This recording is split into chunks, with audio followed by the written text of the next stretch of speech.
October 5, 1974. Two pubs in Guildford, Surrey, popular with British Army personnel, suddenly erupt in explosions. 5 people are killed. 65 more are injured. Panic sweeps the streets, and the nation demands answers fast. But what follows is one of the most shocking miscarriages of justice in British history. The attacks were claimed by the Provisional IRA, and the pressure on the police to solve the case was immense. Within weeks, 4 individuals were arrested, innocent people who had nothing to do with the bombings. Their names were Gerry Conlon, Paul Hill, Paddy Armstrong, and Carole Richardson. They would later become known as the Guilford Four. Under the brand new anti-terrorism laws, these 4 were held in custody for weeks. And what happened during those interrogations was horrifying. Physical abuse, intense intimidation, sleep deprivation, even threats against their families, all designed to break them down psychologically. Eventually, under this extreme pressure, they signed confessions that were largely incoherent but would be used as the only evidence against them. The trial began in October 1975. Despite the Guilford Four retracting their confessions and presenting alibi evidence that the police conveniently suppressed, the court convicted them. Life sentences were handed down.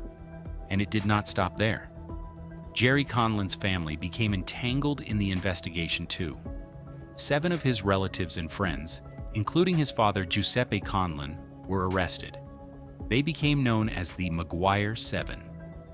Based on flawed forensic evidence, they were convicted of related explosives charges.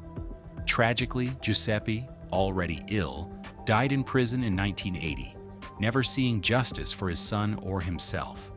But the fight for justice did not end. A long-running campaign pushed for the truth. And in 1977, the real perpetrators, the Balcombe Street IRA unit, confessed. The authorities ignored them. Still, activists and lawyers kept pressing, and finally, an independent review was launched.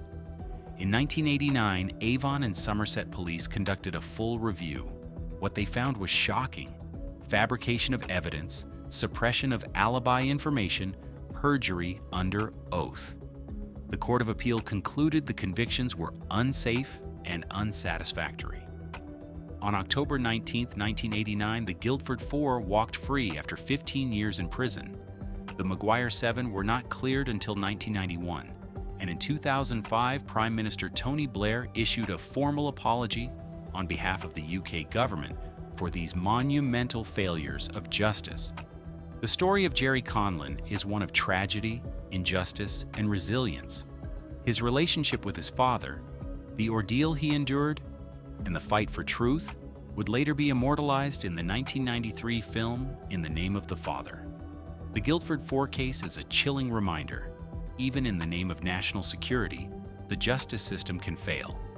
And the real question that lingers is how many innocent people's lives have been destroyed when the truth takes too long to surface?